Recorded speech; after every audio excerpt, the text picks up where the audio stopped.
Don't you love it when things are both easier and more affordable? Like when the rain washes your car for you. Or like when you save up to 10% by bundling your renters and auto insurance with USAA. Bundle with USAA and start saving. Get a quote today. Hilton brings you new ways to stay with experiences that let you capture the glory days. Introducing the Graduate Hotels. Each inspired by local college towns, these stays are always original and never boring. Get in touch with traditions all across the country and enjoy a stay that's a class above the rest. Book at Graduate Hotels with Hilton Honors Points at Hilton.com. It's a win-win. Hilton, for the stay. This episode is brought to you by Indeed.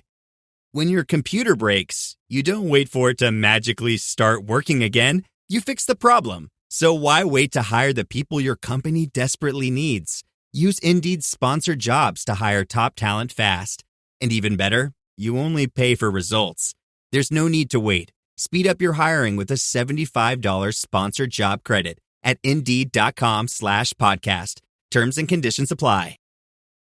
Coach Bill and I over at Coaching Youth Hoops are giving away a free clinic this fall at some point.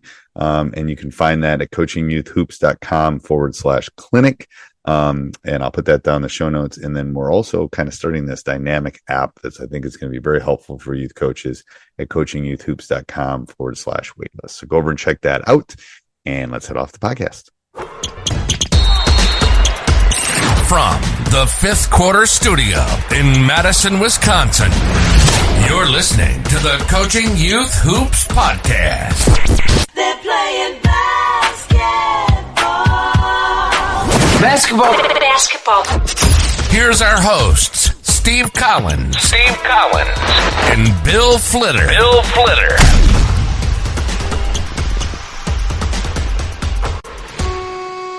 Yeah, no, I mean, there's obviously positives and negatives to everything. I mean, I do think in an ideal situation, it is like, I'm not saying zone is a bad defense. Oh, sure. Yeah. But yeah. Yeah, but it's almost like at the younger levels, it's like cheating. And coaches, it's just the problem is we have too many adults involved that put their ego and themselves ahead of the development of the kids. And some understand that they're like, we play zone because we want to win. We want to win every game. We want to win championships. And it's like, congratulations, you won the 4th grade North Carolina State Championship. Like, great job. And some don't know. I think some honestly just think like they don't understand that, zone works because at these younger age groups, because they're not strong enough to shoot threes and they're not strong enough to skip pass. And a lot of times they're not good enough ball handlers to potentially break it by themselves. So if we had adults that like were aware enough to say like, hey, let's play some zone, a lot of man, and we can do both, I think it'd be great because then, yeah, okay, we're going to work on zone. We're going to work on man. You get a little bit of everything. But the problem is, I think it's too lopsided where I think most teams will play zone. And then, and I think there's some concepts that like if you can play man to man, you can play zone. And I don't think the reverse of that is true. If you can play zone, doesn't mean you can play man to man. So I think it'd be much easier. It's kind of like, to me, it's kind of like learning, addition and subtraction before multiplication and division and before then algebra, calculus, all that. Yeah. It's like start with man to man, have that be the foundation, and then you can go to zone, and then you can go to all sorts of, special defenses, triangles and twos or whatever, but start with something that will work no matter what kind of defense you're playing. And so that's kind of the idea. And I just think we have too many adults that, again, put themselves selfishly ahead of the kids' development just because they want to win some games. And it's that I'm not going to dive into that because I'll just get going in that rabbit hole because that just it irritates me. Yeah, it just irritates me. It irritates me from the kids' perspective and makes me sad because we have to remember they're still kids. And they play basketball. And they start. Play is the key word in there. Play equals fun for them. I mean, how many times have you walked into a gym and, you know, what do you see? They're just shooting threes. They're playing knockout. Like if we just, you know, like I bring my balls in, you know, I put them down. It's the start of practice. The first thing they do, they just grab a ball, start shooting threes, or organize a game of knockout. You know, this I'm talking about. This is my, you know, 3rd and 5th grade teams. That's what they want to do, right? And to them, it's still fun. So you still have to remember, you know, the F word in basketball and AAU and club teams. It's fun. It's supposed to be fun. It's not a job. They are not adults. And they, you know, yes. Anyway, see, you get me going. Yeah, on that I mean, no, we totally agree with that. Yeah. We have an acronym focus, and the F is for fun. That's our first value, because we're like, look, these are kids. This is supposed to be fun. And fun doesn't always mean like easy. It doesn't always mean winning. I like what Jay Billis said. I helped Jay start up his basketball camp here in Charlotte. It's a great camp for like it's kind of an old school skills camp for high schoolers. But this one saying that he has that always stuck with me is fun is doing hard things well.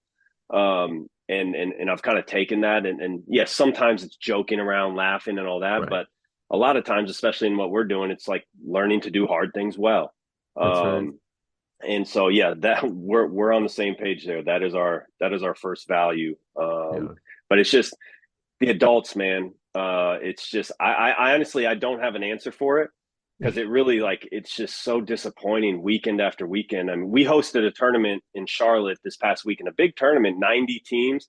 We actually mandated, so we said no zone in this tournament, and it was great. And we got a lot of good feedback on it, like teams coming up to say, hey, if you guys do this again, we'll come back. We'd love to come back. Some teams did not like it. I definitely got yelled at by a coach because she apparently didn't know. But there was also there was a fight between parents. And it's just like, gosh, what are we doing as adults, man? Like, we've got to grow up and stop, and start putting the kids first again. Stop thinking about ourselves. Stop being selfish as coaches, as parents, as just adults. It's really ugly what's happening out there, I think. Yeah, it is really unfortunate. But so in Europe, you know, they have the club team format. And briefly talk about that, because do they take the fun out of it? You know, it always, every time I read and see stuff, it seems very serious. They're with the team a long time, right? You know, throughout the whole year. That's actually an interesting question. I don't think they take the fun out of it.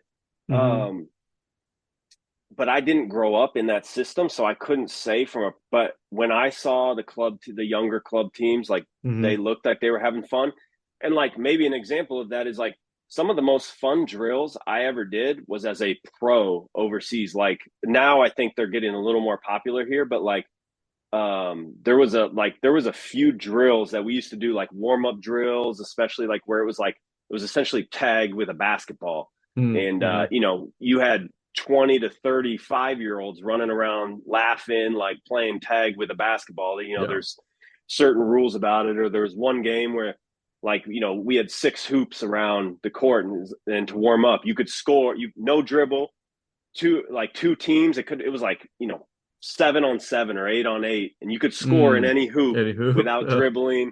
And you could take the ball out of the net. You just couldn't score in the same hoop twice. And it was a great warm. It was so fun. And we brought that over here and started playing with our kids. And so like, I say that to say, like, they have some fun drills. So I'd imagine, like, if we're having fun as a 25-year-old, you know, I'm sure the 15-year-old or the 10-year-old is having fun too. So I'd imagine that they do an okay job. But yeah, over there, it's not tied to scholastics. I mean, that's a big difference between what we do here and there. And I'm all for school basketball, high school basketball. I think tons of great middle school and high school coaches out there that do an awesome job. It's great representing your school, playing in front of your fans. I had an awesome time playing in high school and college and all that. So I don't advocate like separating the two necessarily.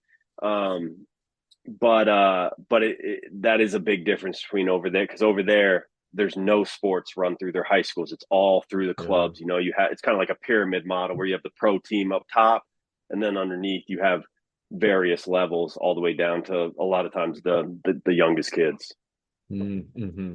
Well, and so let's dive. So we did talk about, okay, if we were going to change a club, and the club owner and what he could do. Let's break that down though. I'm a volunteer coach at a rec league. Think about, like, what's a practice structure for me based on this European method? Yeah. I have an hour to an hour and a half, for example. Like, how would you break that down? Yeah, I would. The way I always like to do it, and to me it was like kind of the simplest way. And rec leagues are hard, again, because it's like, hey, parents, we need coaches who wants to volunteer, and a lot of times It's like, oh gosh, I don't know anything about basketball, but I watch it on TV, so like I guess I'll do it. So it's like, it's hard, and I recognize those challenges. But if you have an hour and a half, I would just say, 30% should be kind of individual skill based as a group, working on layups or shooting form or passing, ball handling, that sort of stuff. 30%, I think you do team stuff. You do team concepts, offense, defense, maybe teach some plays, maybe, whatever it is. And then the last, 30%, 40% could be controlled scrimmages or controlled games. Like maybe it's 2-on-2 or 3-on-3. Maybe it's no dribble 5-on-5. Maybe it's 4-on-3, or something like that, or 5-on-4, whatever that is. I'm not advocating for not scrimmaging and not playing games. I love games. I just think in practice, they should be situational. They should be controlled. It can't just be roll the ball out and play. Right. There is some time for that. You probably do need to play some 5-on-5 and just kind of let them play and see what happens, but you got to stop and teach as well. So I always if we had an hour and our practices at Pro Skills are normally an hour and a half. And we always say, hey, 30 minutes, you guys, individual skill work, get them warm, work on those skills. 30 minutes, again, break up team concepts. And then 30 minutes, let's get back together and let's do some sort of controlled scrimmaging. And in that control, can you describe what you would do in a controlled scrimmage? Yeah. So, I mean, it's just, and again, it doesn't have to be 5-on-5. It could be 3-on-3-on-3.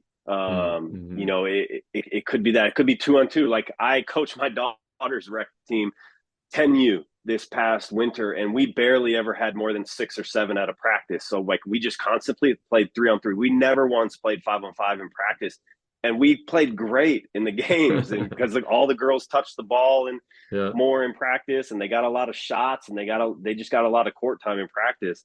But yeah, like I love no dribble stuff or limited dribble. It gets ugly, like you said, but like they get better and better, and they figure it out. I love kind of the situational stuff where it's like, hey, let's start with a screen down coming off this, and then let's play out of it or something like that. Let's start with a ball screen, and you're going to trap the ball screen, and then let's scramble out of it. So it's like situational stuff like that. But and then it just depends on the age and the grade and the kind of the skill level of like how advanced you get. But all of that stuff I think is great. The situational stuff I think is starting from, I mean, you can think of 100 things to do where it's more game based and set up situations for your kids to succeed that that you're going to see and run into a class. And I think what's really important, because I hear this argument all the time, is, oh, my team, I'm a rec league coach, and they only have 6 players every twice a week because the other 4 or 3 are doing whatever, and you got to make the best of that, and you still can improve even if you have 6. The 3-and-3 or whatever you have you got to make that work, and it can work, especially at the youth level. Right? Yeah. And when I'm talking youth, I'm talking the 2nd grade to 8th grade, or even younger than that. And one of the best things I ever saw when I came back, it was my first couple of years, I decided to go out to Colorado Springs. I connected with USA Basketball. I went out to Colorado Springs to watch the 15 and under tryouts for their team. Don Showalter, great guy, great coach, was running it. But that was one of the best things I ever saw, because and it just reinforced what we were doing, and it made me feel more confident about it. Because with those kids, the best 15-year-olds in the country, a lot of them are in the NBA now. He was doing some of the most basic stuff to start out practice, like the line drill, dribble out, jump stop, pivot, pass back to your partner, go back. The box drill, dribble up to the elbow, pivot, then do some sort of finish, whatever he called out. He did a lot of 3-on-3. That was like a big drill he has. And he still talks about it to this day, like, because he likes doing that a lot where, you got your teams waiting on the baseline to come in. You're playing 3-on-3. There's some rules about thanking the passer. And if you score and if you don't, like, you're off, and some really good stuff. But it was some of the most basic stuff. And I was just like, man, if the best 15-year-olds in the country are doing this with USA Basketball, like, of course, fourth graders in Charlotte should be doing it, or or in Moraga, California, or whatever. But it was just it was nice to see that. And I think a lot of coaches, they watch, formerly Mike Krzyzewski, or they watch Dan Hurley or whoever, and it's like they think they need to do all sorts of complicated stuff, but like no, it's like, just do the basic stuff, man. The fundamentals work. Yeah, and I think they get caught up in going on YouTube or seeing, scrolling through something on Instagram, and they're like, that play is really good, and so-and-so scored off of that. Well, they scored off it because they have a 6'7" center, right? 300 pounds that can pound it down low. Now, unless you have that in 4th and 5th grade, right? Or they have players that, they're practicing 6 days a week, and then players are working individually on their own, right? So you got to, you absolutely have to think about the basics. I got two questions to kind of put this all together. I can't leave without talking about the women's basketball and what happened in women's basketball this year in the NCAA, and as a huge club owner that you are, I'm in over since 2011. Women's basketball has really dropped across the country, and at the youth level, right?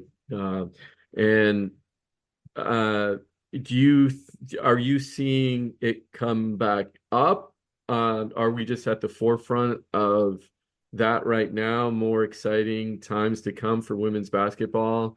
How is what happened in the NCAA, I guess, is the real question, going to trickle down to our levels? Yeah, I think we're just at the forefront now, and I don't think we've seen quite yet the impacts of it at the youth level. I think that's going to take a year, 2 years, 3 years, hopefully. Like, I'm very much hoping for that it continues to grow in popularity, because I'm with you. I read a couple of years back, there was an ESPN article that had the data about girls youth basketball, how it was declining, and soccer and volleyball were on the incline. And there was a lot of thinking that, like, that's why it was declining, is because volleyball, soccer were more appealing for various reasons.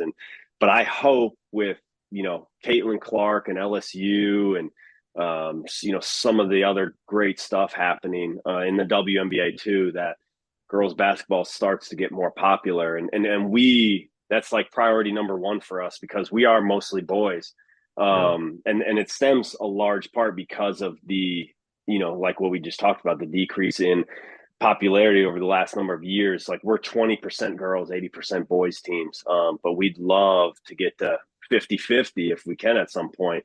So we're working at it, but I really do hope that it continues to increase, based off some of the Caitlin Clark and college stuff, and then the WNBA stuff that seems to be picking up. So hopefully we'll start seeing that more over the coming years.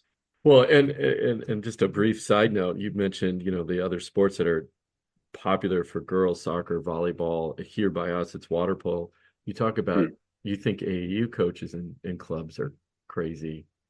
Dive into those, those programs and, into those sports. It makes us look like, it is very interesting. Saints. We do study some of these other club sports. And again, positives and negatives with it all. I do think one interesting difference is most of them are regulated from the top down by some sort of governing body. Like I know USA Soccer pretty much runs youth soccer, and there's no regulation in the basketball world. USA basketball and junior NBA have tried to do some stuff over the last few years, and it's a good effort, but it's not like mandated. It's not regulated. So I do think hopefully the NBA will do more in the coming years. I think that's probably our only hope. But it's going to have to be a big effort. So I'm not exactly sure what the solution is for it. But that's kind of one interesting difference between like some of those other club sports and basketball. All right. Well, let's put a bow on this. What is the message you want to leave that coaches hear today? What do we need to do? And first, I'll just leave it there. Kind of an open-ended question for you. Yeah, well, I mean, it's like the biggest thing to me is just adults need to start being adults and, stop being selfish, stop putting our egos first, think about the kids first, and then try to continue to educate ourselves on like, hey, what are the best practices and what are the things we should be teaching, what's most beneficial for the kids, even if that means you're not going to maybe win as many games right away. How do we prioritize development over winning? I think would be probably the biggest thing, because I just think, especially over the last 4 or 5 years, it just seems the mental health of adults has kind of declined, and so we need to start taking care of ourselves. We need to start being more mature and putting the kids first and prioritizing development over the games and over the winning. And I'll just use again my club as an example. I think we won last summer 3 games. We just focused on fundamentals and got better. Didn't lose a player. And the kids, I mean, I was just looking at pictures the other day, like in videos of them creating videos of their teammates and doing, talk about having fun. Like the win-loss record didn't matter. It was about, hey, we get to go to practice every day and get a little bit better, and we get to spend time with people we like. Yeah, they're not going to remember like how many games they lost or won in 5th grade, like when they're our age or when they're 25. Like they're going to remember like how they felt and like that's right, how coaches made them feel at the time, and like was it a positive experience, and did my dad like sit there and scream at me the whole time, or whatever. They're gonna remember that stuff, whether you're a coach or a parent. They're gonna remember how you made them feel versus like winning, losing, scoring 30, whatever it is. Yeah. Again, there's just was kind of smiling at something you said is the missed shot. And I look up at the stands at one of my parents, right? And it just, or shoot it. Oh, I thought I was the only one. Thankfully, I mean, I have those conversations with my parents and said, look, for the 60 minutes that a game is going on, they're mine. You have them the rest of, the day. I just, once a week on the weekend, I get them for, 2 games. So let me just sit back and relax. Have fun. Sit back and relax and like let us do our thing and like just enjoy it, right? It's it's a difficult thing because I have kids. They're playing soccer. They're doing some basketball, and like I could feel it inside me. Like I don't like to see my kids struggle, but like I've seen enough bad behavior from parents where I'm like, I'm just gonna sit here, shut my mouth, watch, enjoy, watching them play and support them, and we'll see what happens. But you'll bash the coach on the way home. That's what yeah. I joke. All right, Brendan, where can coaches find you? Yeah, I'm on Twitter. I'm on Instagram, Brendan Winters, and also Pro Skills Basketball. We're on Twitter, Instagram, Facebook, TikTok, all the LinkedIn, all the social. So would love people to reach out, DM us or tag us or whatever. We would love to hear from anyone who listens to this. Yeah, and I'll put your info in the show notes as well. Yeah, and we're at proskillsbasketball.com in case anyone wants to check out our website too. Coach, you're doing amazing work. keep it up. Keep it up. You're doing a good thing for basketball and changing the mindset. And, your approach of focusing on kids is, spot on, preaching to the choir on that one. And if we have more coaches like you doing that, hopefully we can make a positive impact on lots of young lives. Well, thanks a lot, and appreciate all you do as well. You're doing great stuff out there. Love the podcast, and appreciate you having me on. All right, Coach. Thanks. Till next time. We'll see you. This podcast is part of the Sports Social Podcast Network.